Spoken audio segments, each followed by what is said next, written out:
Hello, dear listeners. Welcome to Mr. Night Whisperer TT. Tonight, I'll guide you through a story that still echoes in the pages of American history, a scandalous and unsolved double murder that exposed the fractures in a quiet New Jersey town.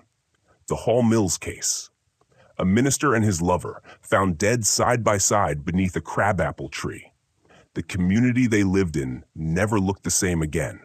The details are as chilling as they are tragic.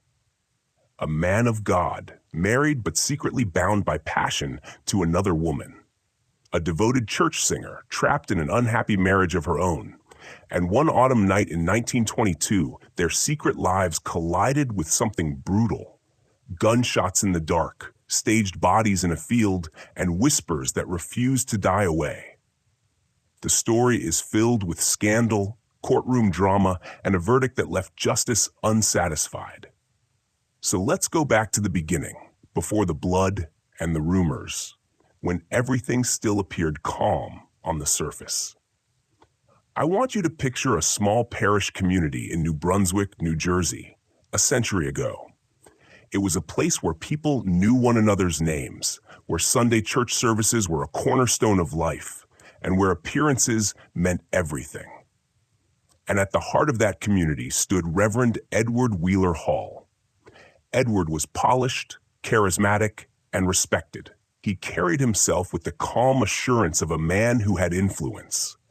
Parishioners looked to him for guidance, and in his sermons he often spoke about duty, sacrifice, and faith. On the surface, he seemed the kind of minister who brought steadiness to a town. But behind closed doors, his life wasn't as serene as the hymns he preached. Edward was married to Frances Hall, a wealthy older woman who came from a prominent family. She was proper, refined, but distant. Their marriage, by all accounts, lacked warmth. In a community that cherished appearances, divorce was unthinkable. So they remained together, locked in a union more about status than love. It was in the church choir that Edward's path crossed with Eleanor Mills. Eleanor was 34, vivacious, and passionate about music. She had a clear, strong soprano voice that filled the parish hall, but her personal life was heavy with strain. She was married to James Mills, a janitor at the local church, and together they had 2 children. Their marriage was marked by hardship. James was plain-spoken, working class, and there were whispers that he wasn't always faithful. In Eleanor, Edward found not just companionship, but someone who seemed to breathe life into his otherwise restrained existence. And in Edward, Eleanor found a man who listened, who shared her love for poetry and song, and who made her feel valued. Their relationship grew quietly, in corners where eyes might not reach. A glance exchanged during choir practice. Walks taken after services. Notes passed. Letters written in a flowing hand. These small acts became a bond, and soon the community began to notice. The whispers started softly, as they often do. Parishioners noticed that Edward lingered near Eleanor longer than he did with others. They noticed how her face lit up when he entered the room. New Brunswick was not a large city. Word spread quickly, and gossip ran faster than truth. And yet, in those first months, no one spoke openly about it. Respect for Edward's position and Eleanor's role as a mother kept lips sealed, at least for a while. By the summer of 1922, however, the tension between their public roles and their private desires was becoming harder to hide. Edward was still the minister, still married to Frances, and still expected to embody propriety. Eleanor was still Mrs. Mills, raising her children and singing in the choir. But their affection seeped through the cracks, visible to those who paid close attention. I sometimes wonder what it felt like for them in those moments, caught between duty and longing. Did they ever imagine how dangerous their love could become? Did they know that every whispered rumor, every glance caught by another's eye, was pushing them closer to tragedy? When we look back at the Hall Mills case today, it's easy to focus on the sensational details, the crime scene, the suspects, the trials. But what makes the story unsettling is this quieter part. The hidden romance that unfolded in a town where everyone thought they knew one another. The way love and secrecy collided under the shadow of the church. Because that's where the story truly begins. Not with blood, not with bullets, but with whispers in a quiet parish. When I think about the Hall Mills case, what always strikes me is how much of it was built on appearances. The lives people projected, compared with the reality beneath the surface. And that contrast is what makes the story so haunting. Reverend Edward Hall's marriage to Frances Stevens Hall was the picture of social stability on paper. Frances came from a wealthy family, the kind whose money had been rooted in New Brunswick for generations. She was dignified, sometimes aloof, and almost always concerned with propriety. People who knew her described her as formal, someone who demanded respect rather than affection. Edward, by contrast, was warm and outwardly approachable. He had a way of making people feel included in church life, and parishioners admired his energy. But that admiration didn't extend to his marriage. People noticed the lack of warmth between Edward and Frances. They were rarely seen together outside the expected formalities of community events. He seemed younger, more lively, and she often appeared tired, older than her years. Their union, in many eyes, was a mismatch. Now, on the other side of this quiet scandal was Eleanor Mills and her husband, James. Eleanor was passionate, lively, devoted to her children, and known for her enthusiasm in the choir. She carried herself with a certain romantic spirit, writing letters and notes filled with dramatic language and poetry. James, however, was practical to the point of bluntness. He worked long hours as a janitor at St. John the Evangelist Church. He wasn't cruel, but he wasn't tender either. Their marriage had its struggles, and New Brunswick wasn't blind to them. Gossip hinted that James sometimes stepped outside the marriage, and Eleanor, in turn, sought affection elsewhere. It was almost as though the community, long before the murders, expected that something would eventually give. The relationship between Edward and Eleanor developed quietly at first, but as months turned into years, it became an open secret. They exchanged letters, many of which would later play a key role in the investigation. These weren't casual notes.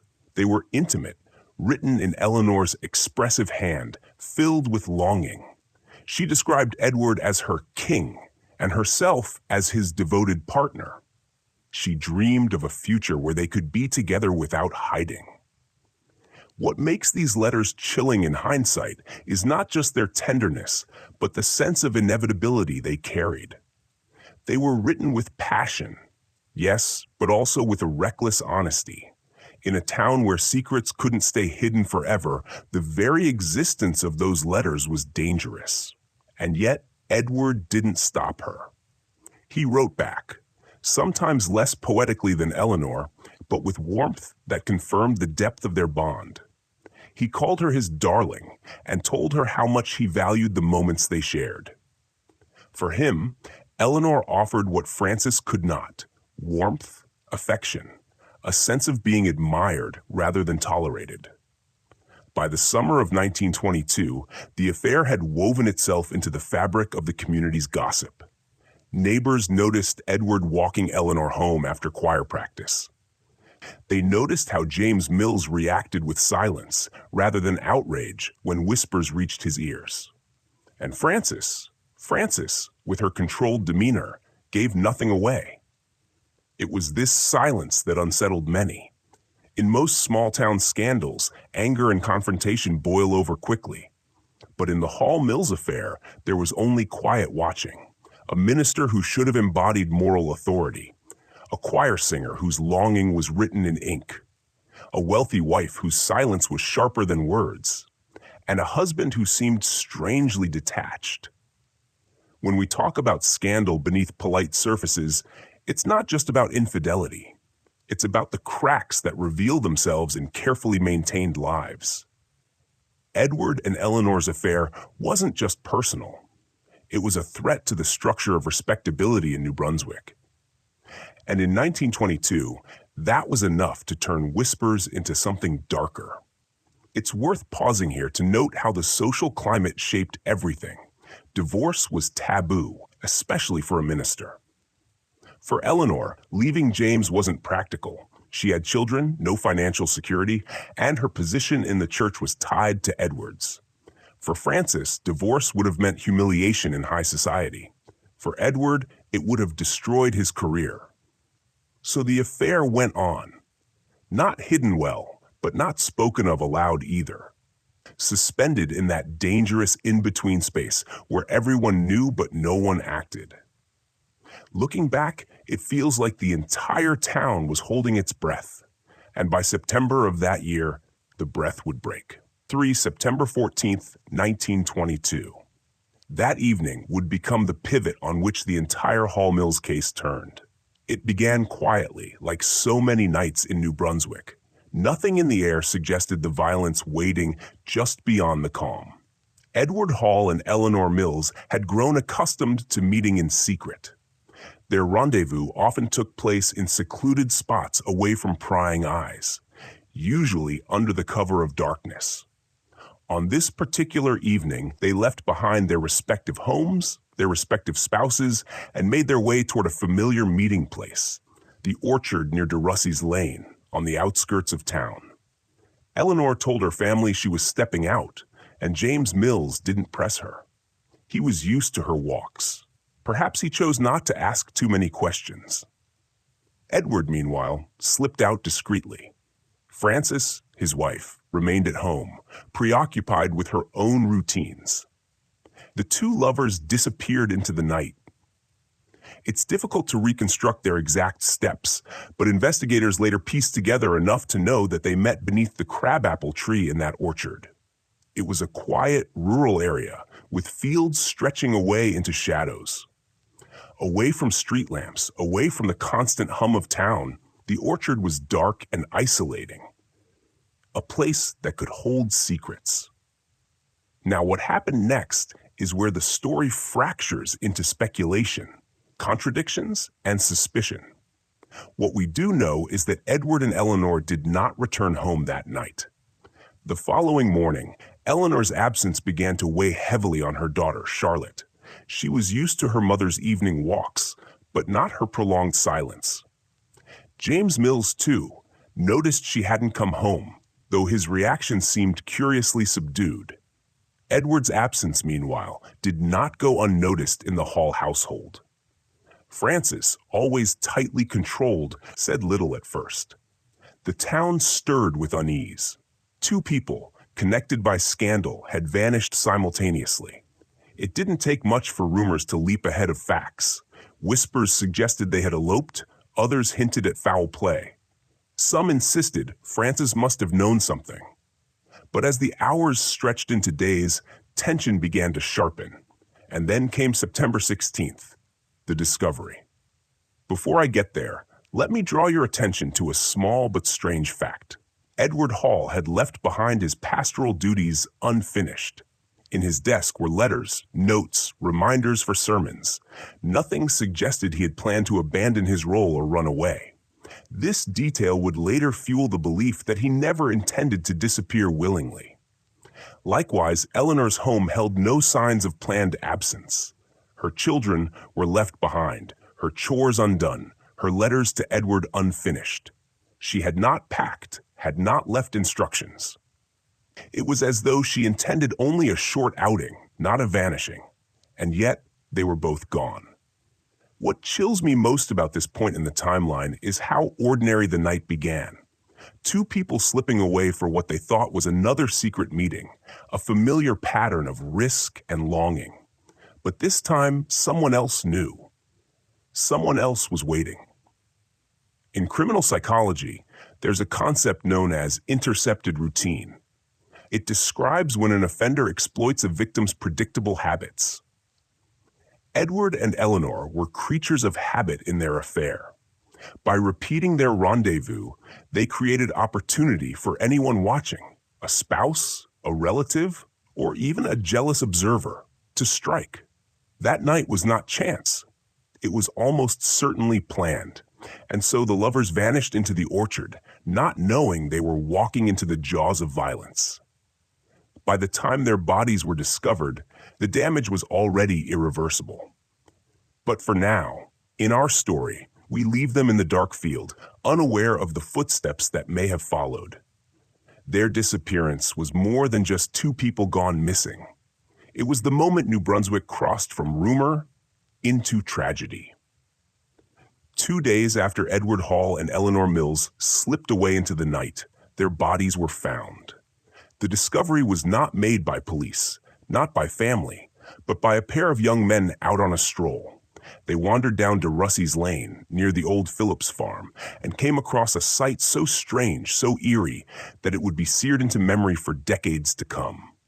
There, beneath a crabapple tree, lay the bodies of Reverend Hall and Eleanor Mills. Side by side, as though posed. His right hand was resting close to hers. Their clothing was neatly arranged, almost too neat, as though someone had carefully staged them after death. Edward had been shot once in the head and once in the chest. The wounds were clean, execution-like. Eleanor, however, suffered far more. She had been shot as well, but her throat had also been slashed from ear to ear. Her tongue had been cut and her larynx nearly severed. It was brutal, intimate, and in many ways theatrical. Whoever killed them wanted her silenced in a way that bullets alone couldn't achieve. Between them, scattered in the grass, were torn love letters, pages from Eleanor's hand, fragments of the passionate words she had written to Edward.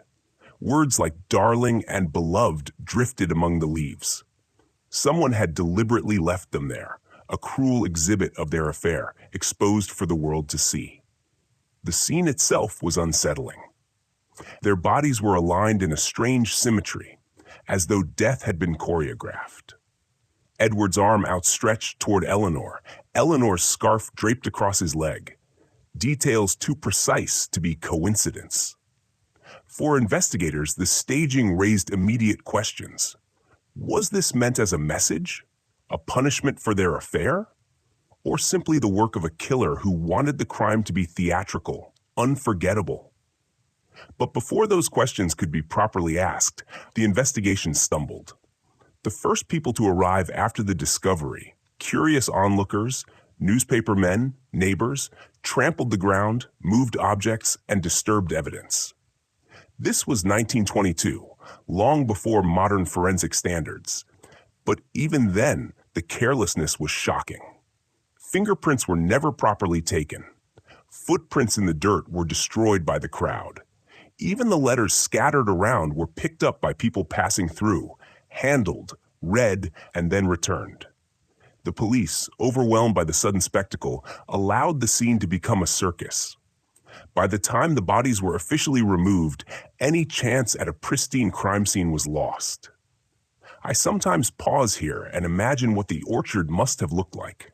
The early autumn light, the crabapple tree casting its twisted shadow, the hush of the countryside. And then, in that quiet space, the grotesque tableau of two lovers, carefully placed, their secret letters fluttering in the breeze. It's the kind of image that stays with you, that doesn't fade even 100 years later. And then there is Eleanor's throat, the slash that cut deeper than the bullets. Scholars and criminologists have debated this detail for decades. Was it a sign of rage? Jealousy? A woman silenced by another woman? Or was it meant to humiliate, to make sure her voice, literally and symbolically, could never be heard again? One criminologist later suggested that the overkill on Eleanor pointed to a personal motive. The execution-style gunshots to Edward, by contrast, suggested efficiency, a quicker dispatch. Two different emotional tones in the same crime scene. It left many to wonder if more than one hand had been involved. And then, of course, there were the missing items. Edward's watch, his wallet, and Eleanor's pocketbook were gone. Robbery, some thought. But robbery didn't explain the staging, or the letters, or the precision of Eleanor's wounds. Instead, What unfolded in those first hours was not clarity, but confusion. And confusion quickly turned to spectacle as word spread that the town's minister and a married choir singer had been found murdered together. New Brunswick had been simmering with whispers. Now it was boiling with scandal. Before we move forward, let me pause to say something.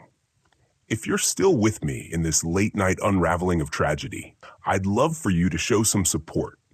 Go ahead and like this video and subscribe if you want more stories that don't just tell you what happened, but pull you into the shadows of history itself. And while you're here, let me know in the comments where you're watching from and what the clock says for you right now. I always find it fascinating to see how these stories travel across different nights and different time zones. Back in 1922, though, time seemed to stop under that crabapple tree.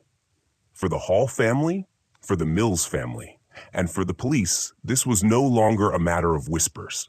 It was a double murder, staged in the open with the entire community watching. In any murder investigation, the earliest hours are the most crucial. Evidence is fresh, memories sharp, and leads alive. But in the Hall Mills case, those hours slipped away in a haze of confusion, mismanagement, and spectacle. The discovery of the bodies should have been the beginning of methodical police work. Instead, it became the first chapter of failure. When officers arrived at the orchard on September 16th, the site was already swarming with people. Locals had trampled through the grass, curious onlookers had poked and prodded, and journalists had taken notes, even pocketing fragments of the scattered love letters. The crime scene, one investigator later admitted, looked more like a county fair than a place of murder. The officers made mistakes that seem unthinkable today. They failed to rope off the area. They let townspeople handle the bodies before the coroner arrived. Even the letters, that damning evidence of the lovers' affair, were gathered and passed around before being logged. The orchard, once it became a carnival of footprints and gossip, could no longer speak the truth. It wasn't just the scene itself that suffered. Autopsies were rushed and incomplete. Edward's wounds were cataloged, but the trajectory of the bullets was not carefully measured. Eleanor's throat, gruesomely slashed, was noted but not analyzed for the type of blade that might have caused it. Critical forensic details were simply lost. Police also failed to properly interview those closest to the victims in the first days. Frances Hall, the widow, was questioned but not pressed. James Mills, Eleanor's husband, gave statements that were vague and oddly detached, but investigators didn't confront him. Instead, authorities seemed paralyzed, as though the social status of the Hall family and the embarrassment of the scandal left them afraid to act too boldly. The mistakes piled up. Eleanor's personal items, including her diary, vanished before they could be entered into evidence. Edward's missing watch and wallet were never traced. Even the bullets recovered from the orchard were mishandled, later raising doubts about whether they had been preserved correctly. In criminology classes, the Hall Mills case is sometimes taught as a textbook example of what not to do. And one strange fact always resurfaces. The very first photographs of the crime scene weren't taken by police at all. They were taken by newspaper photographers. In effect, the press preserved the evidence better than the authorities. That detail underscores how completely the case had slipped from police hands and into public frenzy. From the start, the investigation was shaped less by detectives than by headlines. Now, there's a scholarly debate that still lingers about this stage of the case. Some argue that even with the errors, there was enough circumstantial evidence to pursue suspects more aggressively. Others believe the mishandling doomed the case beyond saving. Was it incompetence, or was it protection? Subtle shielding of the Hall family, who carried social weight. Historians remain divided. Personally, when I picture that orchard, littered with cigarette butts from visitors, Footprints everywhere, gossip louder than fact. I can't help but feel that the case was lost right then and there. Truth is fragile, and once trampled, it doesn't return. But to the public in 1922, these failures weren't visible yet. All they saw was the sensational story of a minister and his lover murdered in a field, their affair laid bare for all to see. For the newspapers, this wasn't just crime, it was scandal, and the scandal was about to explode. By the third day after the discovery, the crime scene in New Brunswick had turned into something larger than the town itself. What had begun as a local tragedy was rapidly transforming into national news. And it wasn't the police who drove that transformation. It was the newspapers. In the early 1920s, America's press was entering its tabloid era. Papers competed fiercely for sensational stories, and the Hall Mills murders provided everything they could hope for: love, betrayal, violence, wealth, religion, and scandal. Within days, headlines screamed from New York to Philadelphia. The names of Reverend Edward Hall and Eleanor Mills were no longer whispered in pews and kitchens. They were splashed across front pages in bold print. Reporters descended on New Brunswick, notebooks ready, sketch artists in tow, and photographers eager to capture every detail. The orchard became not just a crime scene, but a stage. Journalists leaned against the same crabapple tree where the bodies had been found, describing its twisted branches with almost poetic flair. Some papers even hired illustrators to draw imagined versions of the murder itself. Shadowy figures with pistols, moonlit orchards, doomed lovers, as if the crime were a serialized novel. The scandal of a minister in an adulterous affair electrified the press. The newspapers painted Edward as a man torn between sacred duty and sinful passion. Eleanor was depicted alternately as a romantic heroine and as a reckless temptress. Their surviving spouses became characters too. Frances, the icy and wealthy widow; James, the cuckolded husband, working class and pitiable. Each was cast into a role that made for compelling copy, whether accurate or not, and the readers devoured it. Circulation soared. People followed every development with morbid fascination. In barbershops, train stations, and church steps, the Hall Mills murders became a topic of conversation that crossed class lines. The scandal touched something primal: the violation of sacred vows, the exposure of hidden lives, and the brutal punishment that followed. It's important to understand how much the media shaped the investigation. Reporters uncovered letters, interviewed witnesses, and even tracked down gossip before the police did. They pressured authorities by printing speculation and theories, some wild, some plausible. In fact, the public often learned about supposed evidence through the morning paper before hearing it from officials. And in this frenzy, facts blurred. Details of Eleanor's wounds were exaggerated in print. Rumors of love triangles expanded into supposed conspiracies. A local witness named Jane Gibson, whom we'll meet more fully later, was first introduced to the public not through sworn testimony, but through breathless articles describing her as the pig woman, a farmer's widow who claimed to have seen the crime. One strange fact about this media circus stands out even now. Some newspapers actually reprinted excerpts of Eleanor's surviving love letters. Intimate words, never meant for public eyes, became commodities. Readers could pore over her handwriting, her passionate phrases, as if they were pieces of a romance novel. Privacy, dignity, even the sanctity of grief were stripped away in service to headlines. Scholars still debate whether the press hindered or helped the case. On one hand, their sensationalism tainted potential jurors, spread misinformation, and pressured authorities into hasty actions. On the other, the relentless coverage kept the case alive, preventing it from being quietly buried by influential families. Without the newspapers, some argue, the Hall Mills murders might have faded into obscurity within weeks. For me, what makes this stage of the story chilling is how the victims became characters. Edward and Eleanor were no longer remembered as a minister and a choir singer with complicated lives. They were transformed into symbols of scandal, their humanity erased in service to narrative. It's a reminder of how easily real tragedy becomes entertainment when filtered through headlines. By late September, New Brunswick was no longer just a town with a double murder. It was a national stage, with reporters camped out, witnesses paraded in print, and the public demanding answers. The police had stumbled. The newspapers had taken control. And the families at the heart of the story, Frances Hall, James Mills, and their extended circles, could no longer remain in the shadows. The press wanted villains, and soon suspicion would begin to turn toward the ones left behind. By the time October arrived, the frenzy around the Hall Mills murders had shifted focus. No longer were the papers content to simply recount the tragedy of two lovers cut down beneath a crabapple tree.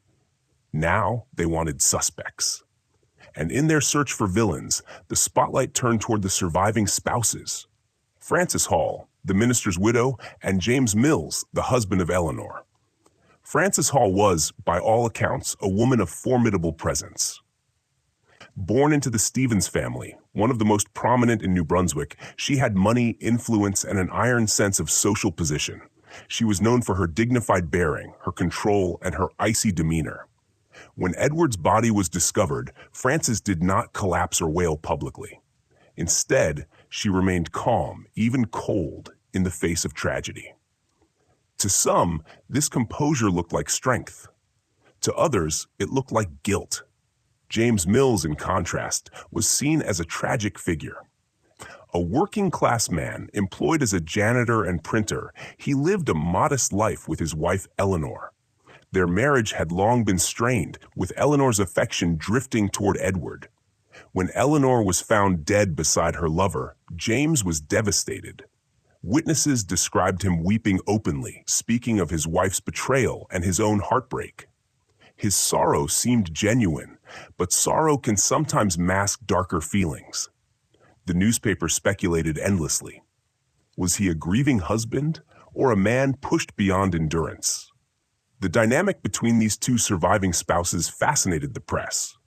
Frances, wealthy and untouchable, portrayed as the scorned wife with motive to protect her family's honor. James, poor and powerless, cast as the cuckolded husband, his pride shattered. Together, they formed a pair of potential suspects whose lives could not have been more different. Suspicion was not evenly distributed, though. Frances bore the brunt of whispers. Reporters noted that she had both motive and means. She had money. She had brothers who were fiercely protective of her reputation. And she had, according to gossip, the icy resolve to order or commit murder herself. She denied any involvement, of course, but her aloofness only fueled speculation. In the court of public opinion, warmth often reads as innocence, and coolness as guilt. Frances was decidedly cool. James Mills, meanwhile, became a figure alternately pitied and suspected. Some pointed to his limited physical strength. Would he have been capable of the killings, especially with the brutality displayed? Others wondered whether jealousy could have driven him into a fit of violence. His grief was public, but his bitterness was not far below the surface. One strange fact: Frances Hall actually hired private detectives to conduct their own inquiries into the case, hoping to clear her name. Yet this move backfired. Instead of reassuring the public, it reinforced the idea that she was hiding something, orchestrating her own narrative while the police floundered. The scholarly debate surrounding this phase of the case centers on gender and class. Historians argue that Frances was judged not just on evidence, but on expectations of how a proper widow should behave. Her wealth and social standing shielded her from some scrutiny, yet also made her an easy target for sensational stories. Was she truly cold, or simply composed in the way upper-class women of her time were expected to be? And James, Was he unfairly dismissed because of his social status, seen as too powerless to commit such a crime, or conversely, too insignificant for the system to pursue? In the weeks that followed, suspicion hardened into narratives. Frances Hall, the imperious widow, became the figure most closely watched. James Mills, the grieving husband, remained under a cloud of doubt, but never with the same intensity. The tragedy had become a scandal, and the scandal was evolving into a drama with suspects, villains, and whispered accusations. Yet the evidence remained thin. The crime had been botched from the start, and the frenzy of the press had only muddied the waters further. But the case was far from done. Because just as the families braced against the storm of suspicion, a new character entered the stage, eccentric, dramatic, and unforgettable. A woman whose testimony, however flawed, would come to define the Hall Mills murders in the public imagination. Her name was Jane Gibson. The newspapers called her the Pig Woman. When Jane Gibson first appeared in the narrative of the Hall Mills murders, she was unlike anyone the public had seen before. She lived on a small farm near DeRussey's Lane, where she raised pigs and lived a life largely removed from New Brunswick society. Her background was humble, her appearance eccentric, and her nickname, the Pig Woman, made her sound more like a character in a folktale than a credible witness in a double homicide. But what she claimed to have seen would electrify the investigation. According to Jane, on the night of September 14th, she had been out on her mule, riding near her property, when she heard voices. At first, she thought little of it. Couples often sought secluded spots along the lane, but then she claimed she heard shouting, followed by gunshots. In the dim light, she said she saw 4 figures near the crabapple tree. 2 of them broke away, while the other 2 collapsed to the ground. Jane insisted she had witnessed the murders, or at least their immediate aftermath. The press pounced. Here at last was a witness who could place suspects at the scene. And yet, almost from the beginning, her account was riddled with contradictions. Sometimes she said she had seen 1 man and 1 woman. Other times she described 4 people, and sometimes 5. Her stories shifted depending on who was asking and how much attention she was receiving. Still, her tale fit perfectly into the narrative the newspapers wanted. A poor farm woman stumbling upon the secrets of the rich and powerful. Jane's testimony, though inconsistent, was damning in one key respect. She implied that Frances Hall and her brothers had been present that night.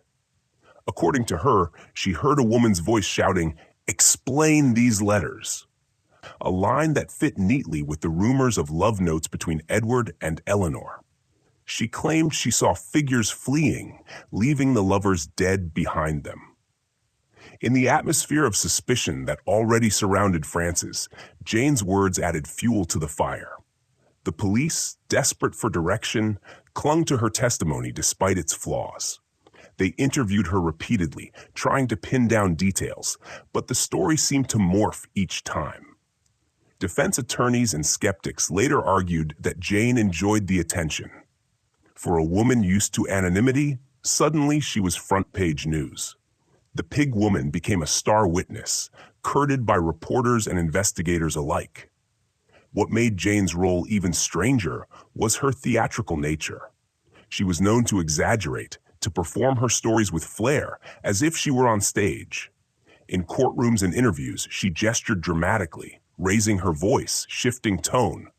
Some described her as unreliable, even delusional. Others believed that while her accounts were inconsistent, at their core lay a kernel of truth, that she had indeed seen something that night, even if her retelling was muddied. One curious fact: Jane testified from a hospital bed during a later trial. She was ill, wheeled into court on a stretcher, speaking in a weak voice as the jury and public watched in fascination. The sight was unforgettable, adding layers of both drama and pity to her role in the saga. Scholarly debate about Jane Gibson continues to this day. Was she a witness manipulated by police and press? pressured to provide a story that fit their theories? Or was she a flawed but honest observer whose erratic manner obscured the truth she carried? Some historians argue her contradictions prove she was lying, while others suggest trauma and fear warped her memory. The very fact that she was nicknamed the Pig Woman speaks volumes about how class and ridicule shaped her credibility in the public eye.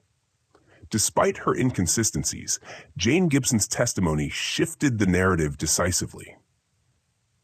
For the first time, there was a suggestion that Frances Hall and her family might not only have motive, but also opportunity and presence at the scene. The idea of a jealous wife and protective brothers committing the murders became irresistible to the tabloids. As the years passed, Jane's story would be revisited, retold, and attacked. Yet in the immediate aftermath of the murders, she transformed the case. What had been an unsolved crime marked by confusion was now a tale of betrayal, family honor, and whispered conspiracies. The Pig Woman had spoken, and whether one believed her or not, she had ensured the Hall Mills murders would never fade quietly into obscurity. But the drama was only intensifying, because soon, under mounting public pressure, the authorities would do what many believed they had been reluctant to do from the very beginning. They would put Frances Hall and her brothers on trial for murder. By 1926, nearly 4 years after the murders, the public's obsession had not waned. If anything, it had grown stronger. The unsolved killings of Edward Hall and Eleanor Mills still dominated headlines, with every whisper and rumor magnified into a spectacle. Under enormous pressure from the press and the public, the authorities finally acted. Frances Hall, Edward's widow, along with her brothers Henry and William Stevens, were indicted for the murders. The news stunned New Brunswick. Frances had always carried herself with dignity, never wavering in her denial of involvement.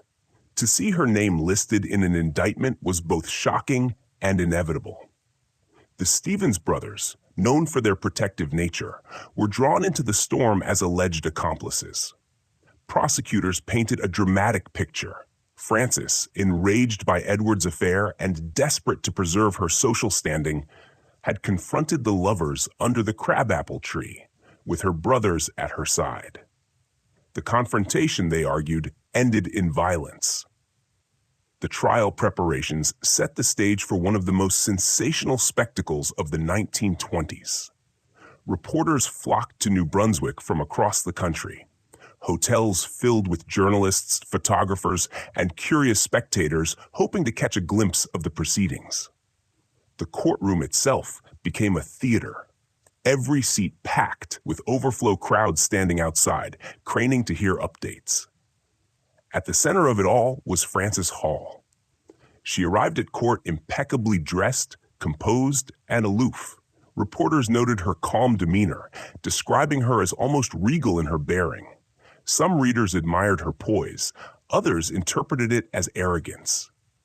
In an age where women were often judged on emotional display, Frances's restraint cut both ways. She was either a wronged widow maintaining dignity or a cold conspirator with blood on her hands. The prosecution's star witness was Jane Gibson, the Pig Woman. Her testimony was meant to cement the case. Brought into the courtroom on a stretcher due to illness, Jane delivered her dramatic story once again. 4 figures, a confrontation, shouts about letters, and then gunfire. The jury watched intently, the image unforgettable. Yet, under cross-examination, Jane's credibility faltered. Her contradictions, her shifting accounts, and her reputation for exaggeration were all brought to the surface. Defense attorneys tore at her version of events, portraying her as unreliable at best, delusional at worst.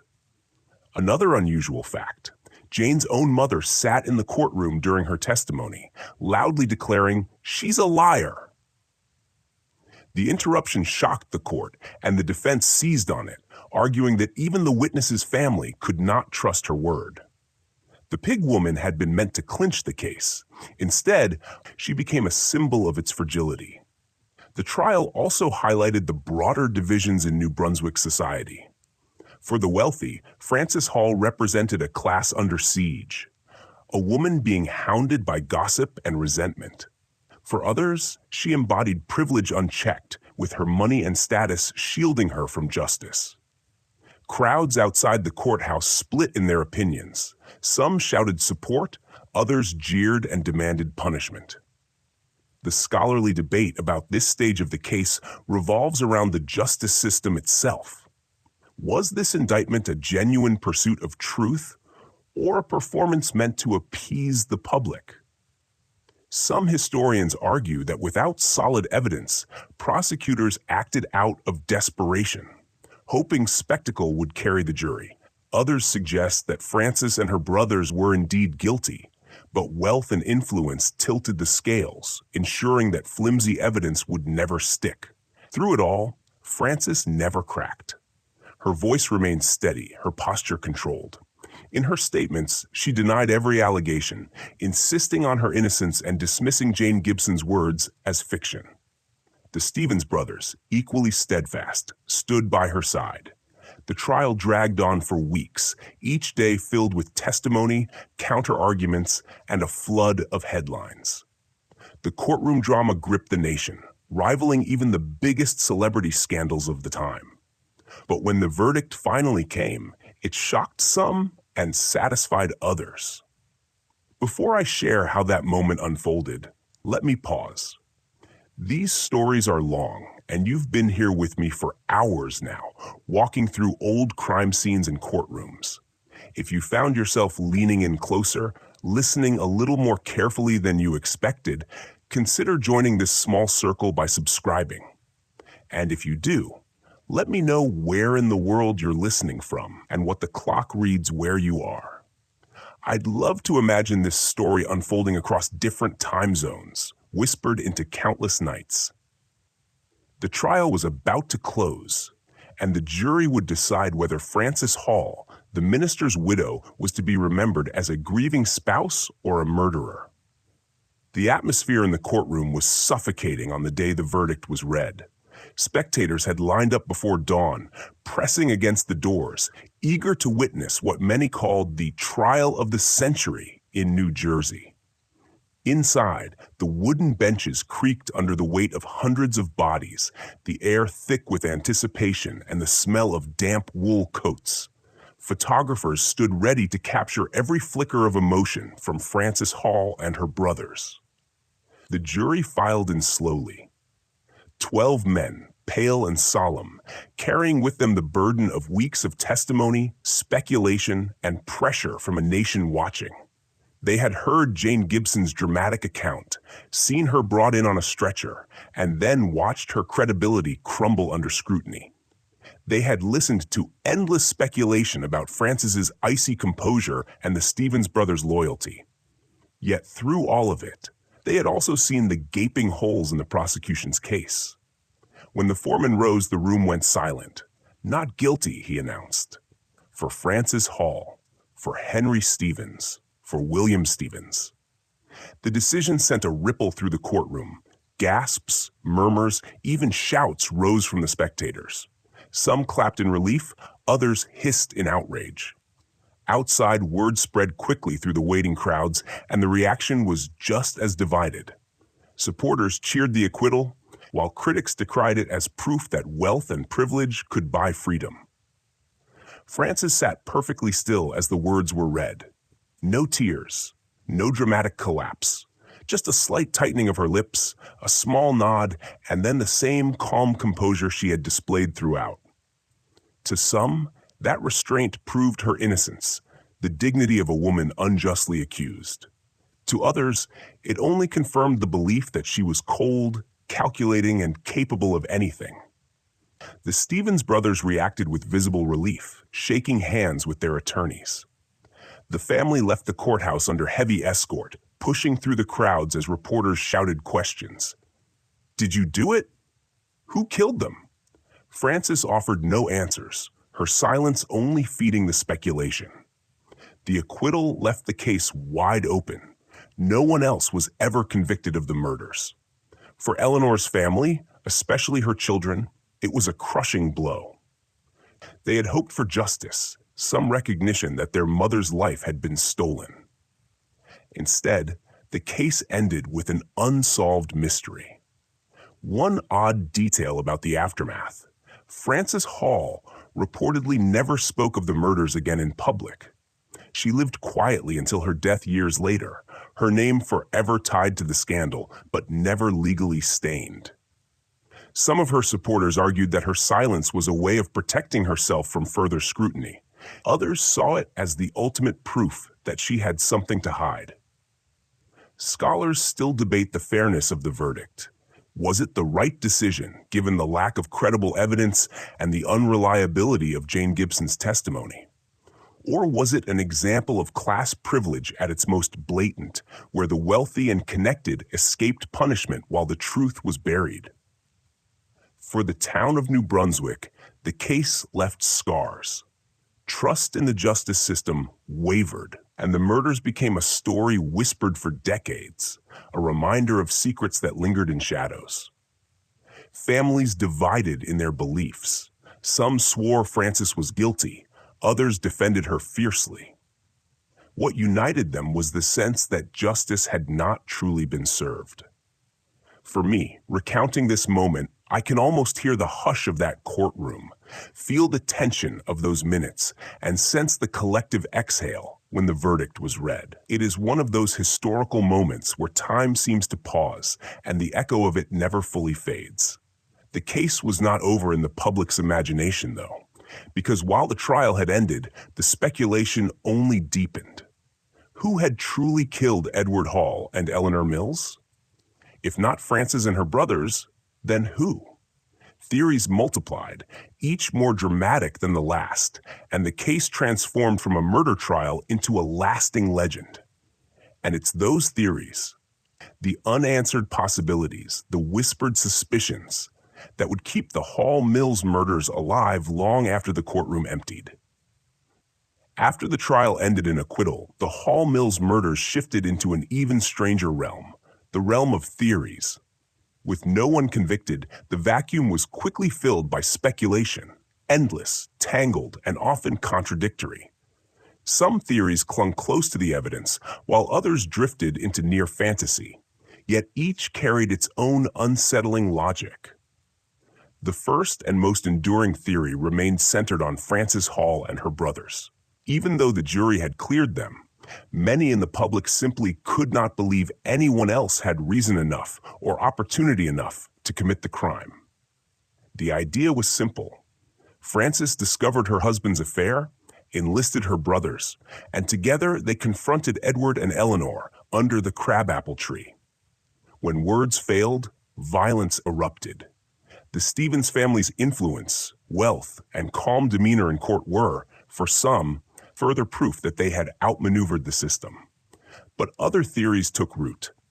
Some whispered that James Mills, Eleanor's husband, had played a larger role than investigators admitted.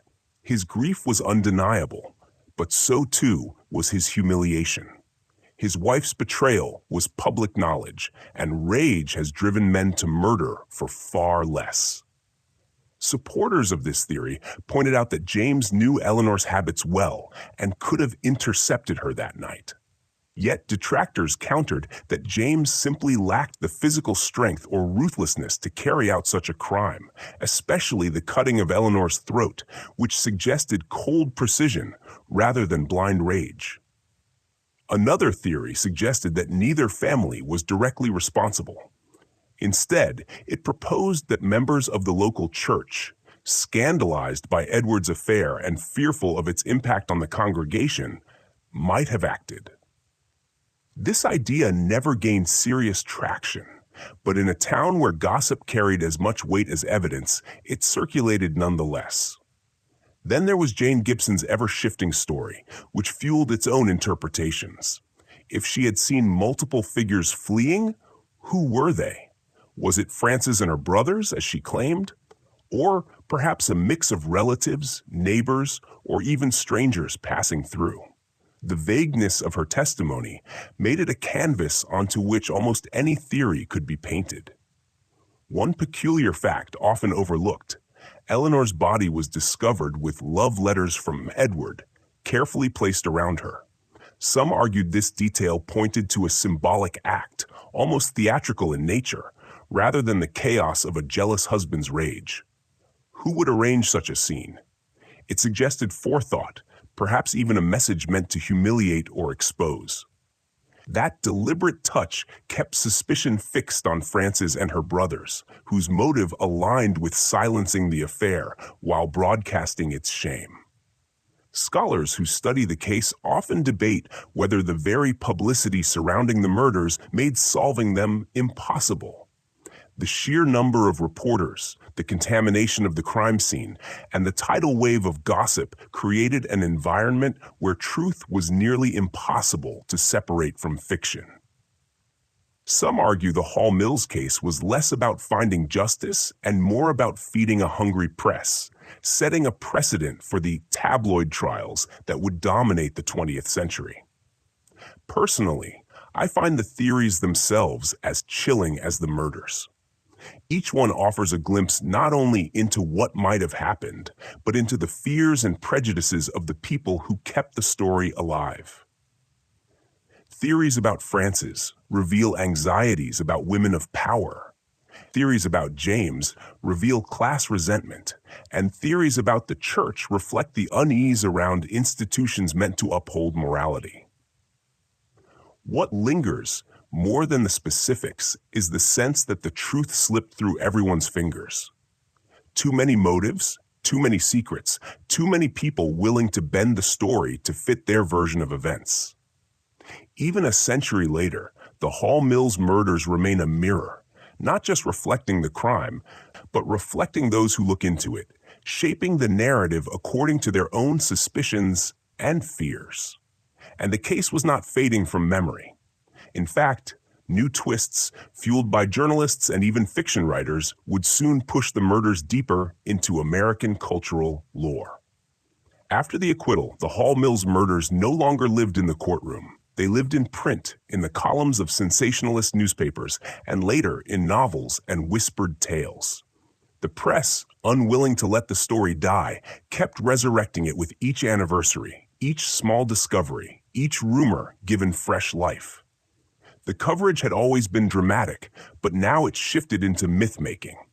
Frances Hall became a figure of fascination, alternately painted as a grieving widow wronged by society, or as a scheming, cold-blooded woman who had outsmarted the law. Eleanor Mills was memorialized as both victim and transgressor, her romance with a married minister turned into moral cautionary tale. Edward Hall was either a doomed romantic or a hypocrite, depending on the angle. The newspapers rarely left space for nuance. This was, after all, the height of the Jazz Age, when tabloid journalism was booming. The case had all the elements that sold papers: sex, religion, wealth, betrayal, and murder. Reporters sensationalized every detail, from Eleanor's love letters to Frances's frosty courtroom composure. The pig woman, Jane Gibson, was caricatured endlessly, her testimony retold with exaggeration and derision. Editorial cartoons mocked her. Headlines screamed judgment before the courts ever could. One curious fact: the case even inspired fiction. Writers used it as thinly veiled inspiration for plays and novels, reshaping the scandal into narratives about forbidden love and vengeance. The story reached beyond New Jersey, feeding the appetite of a nation enthralled by tales of fallen ministers and women scorned. But the sensationalism came at a cost. The constant retelling blurred the line between fact and fabrication. Ordinary details became inflated into supposed clues. Innocent remarks were twisted into evidence of guilt. The press's hunger for drama arguably destroyed any chance of revisiting the case with clarity. Witnesses were tainted, reputations ruined, and the truth buried under headlines. Scholars debate whether the Hall Mills murders should be remembered less as a failed investigation and more as an early turning point in American media. Some argue the case marks one of the first times a crime became a national spectacle, amplified by tabloids to the point of distorting reality. Others suggest the case revealed how fragile the justice system could be when placed under the glare of public scrutiny, where decisions might be swayed less by evidence and more by perception. I can't help but picture those mornings in 1922. Newsboys shouting headlines on New Brunswick streets, papers flapping in the hands of commuters. Each reader forming opinions not on what investigators proved, but on what journalists dramatized. And in that way, the murders became not just a crime story, but a cultural phenomenon, one that said as much about America in the 1920s as it did about the people directly involved. Even decades later, when the memory of the case should have dimmed, it reappeared. Anniversaries brought new articles, retrospectives, and speculative books. For the families of the victims, this meant reliving the tragedy again and again, their names never allowed to rest. The story had transformed into something larger than life, a blend of truth and theater. And yet, underneath all the noise, the brutal reality remained. 2 people had been murdered, their throats cut, their lives stolen. Amid all the ink spilled, that human tragedy risked being forgotten. But the case still had one more evolution ahead. From scandal to trial to legend, it would eventually become the subject of historical study, dissected not just by journalists, but by scholars determined to separate fact from fiction. When historians began to revisit the Hall Mills murders decades later, they did so with the benefit of hindsight and with access to archives that journalists of the 1920s hadn't cared to preserve. What they uncovered was both fascinating and frustrating. The court transcripts revealed just how flawed the original trial had been. Witnesses contradicted themselves. Evidence was mishandled. The crime scene had been trampled by curiosity seekers before investigators had even finished taking notes. The medical examiner's work was crude by modern standards. Forensic science, which was still in its infancy, couldn't provide the kind of clarity we now expect. One strange fact stands out. The letters between Edward Hall and Eleanor Mills, which had been discovered stuffed into Eleanor's scarf at the crime scene, were never properly preserved. Some vanished. Others were rumored to have been stolen as souvenirs. A few were published in newspapers word for word, but whether those transcriptions were accurate is still debated. Today, those missing letters represent a tantalizing piece of evidence, an artifact of love and scandal lost to carelessness. Academic debate about the case often revolves around motive. Was this a simple crime of passion, committed by Frances Hall and her brothers in a fit of rage? Or was it something more complex, perhaps involving political and social pressures in New Brunswick? Some scholars have suggested that the Hall family's wealth and influence might have shielded Frances, not only from conviction, but from thorough investigation in the first place. Others argue that Eleanor's working-class status and her audacity in carrying on an affair with a minister made her a target of moral judgment that distracted investigators from pursuing the case fairly. Another question still lingers. Why did the killings happen with such cruelty?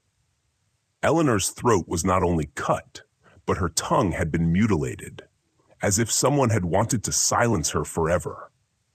Some criminologists argue this suggests a deeply personal motive, a crime committed in anger and humiliation rather than calculation. Others counter that the brutality could have been a staged message meant to shift suspicion or to emphasize Eleanor's sin in the public eye. As I reflect on the debates, I'm struck by how the case functions like a prism. Turn it one way, and it reveals a story of jealous rage. Turn it another, and it becomes a tale of class tensions, or of media exploitation, or of police incompetence. Each angle tells us something not only about the murders themselves, but about the society that allowed them to remain unsolved. And perhaps the most unsettling realization is this. With each passing decade, the chances of knowing the truth slip further away. Witnesses have died. Records have been lost. Memories have blurred into myth. The Hall Mills murders are frozen in time, forever incomplete, inviting endless speculation but offering no resolution. The silence of that orchard still echoes, nearly a century later. A reminder of how easily truth can be buried, not just by earth, but by neglect, by bias, and by the endless noise of those who profit from mystery more than from clarity. By the time the 1950s and 60s rolled around, the Hall Mills murders were no longer a living memory, but a kind of ghost story in New Jersey history. People in New Brunswick would retell the story as local lore, the minister and the choir singer found in the orchard. But the sharp edges of the case had softened into something almost folkloric. Still, the fascination never died completely. Journalists continued to revisit the crime every so often on anniversaries ending in 5s or 10s. Each time, new theories emerged, sometimes repeating old rumors, sometimes pushing wilder speculation. Retired detectives claimed to have solved the case in their minds, though no one could ever prove it. Local historians dug through yellowed court records, piecing together fragments of testimony that had been long forgotten. What was remarkable was how much the story reflected the cultural anxieties of each generation that picked it up. In the 1920s, it was a scandal about sex, religion, and social class. In the 1950s, when conformity and family values were dominant, the story was retold as a warning about infidelity and moral collapse. By the 1970s, during a time of skepticism toward institutions, the case was framed as an example of how wealth and influence could corrupt justice. One unusual detail: the murder site itself, the orchard along DeRussey's Lane, eventually disappeared under development. The land was parceled out and built over, erasing the physical setting of the crime. Today, if you walk there, you wouldn't know it had ever been the scene of one of New Jersey's most infamous mysteries. It's strange to think of houses and driveways built atop ground once searched by lantern light for bloodstains and footprints. Scholars continue to debate whether Francis Hall's acquittal was an example of the justice system failing, or of the system working under the principle of reasonable doubt.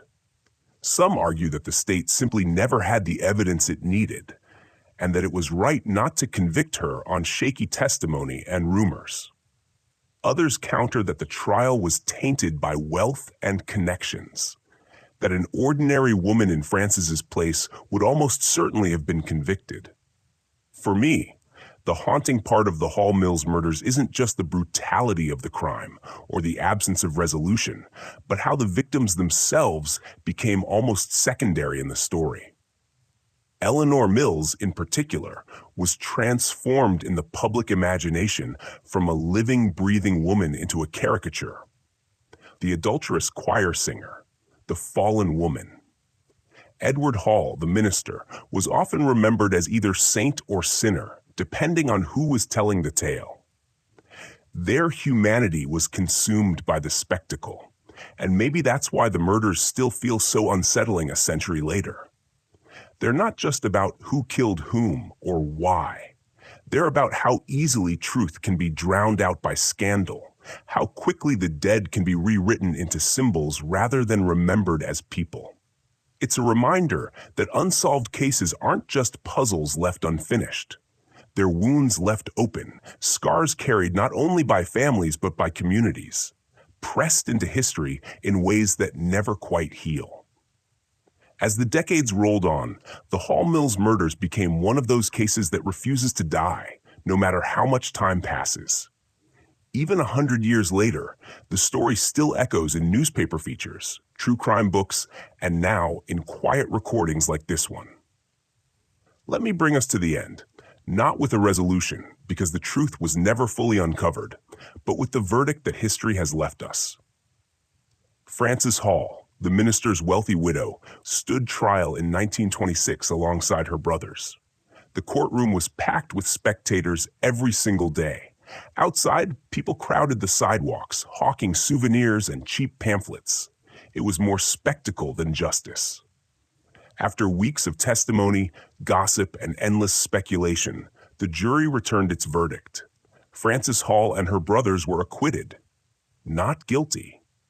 The prosecution had leaned heavily on the testimony of Jane Gibson, the so-called pig woman, but her story wavered under cross-examination, and her eccentric manner left the jury unconvinced. The defense pointed to inconsistencies, to a lack of hard evidence, to the unreliability of witnesses.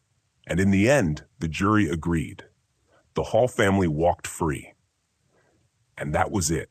There were no retrials, no new suspects ever indicted, no confessions, no deathbed revelations. The murders of Reverend Edward Hall and Eleanor Mills remain unsolved to this day. The punishment, if you can call it that, was social rather than legal. Frances Hall spent the rest of her life under a cloud of suspicion, whispered about in her community, but never convicted. The Mills children grew up with their mother's reputation twisted by scandal, their lives shadowed by a case no one could explain. Scholars still argue over whether the jury's decision was a failure of justice or an example of due process working as it should. And harm. Did wealth and influence shield Frances Hall from conviction? Or was the state right to acquit when its evidence rested so precariously on rumor and a single controversial witness? That debate has never been settled.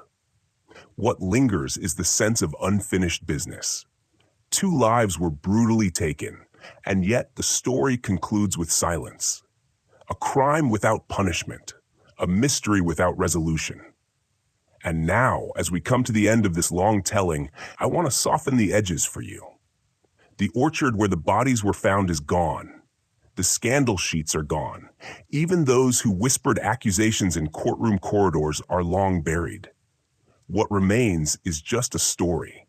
A chilling story, yes, but one that you can let go of now. Close your eyes if they aren't already closed. Imagine the voices of the past fading into the background, like old newsprint dissolving into dust. You are safe here in the present. The restless echoes of the Hall Mills murders belong to history now. The case ends here. Sleep well, everyone.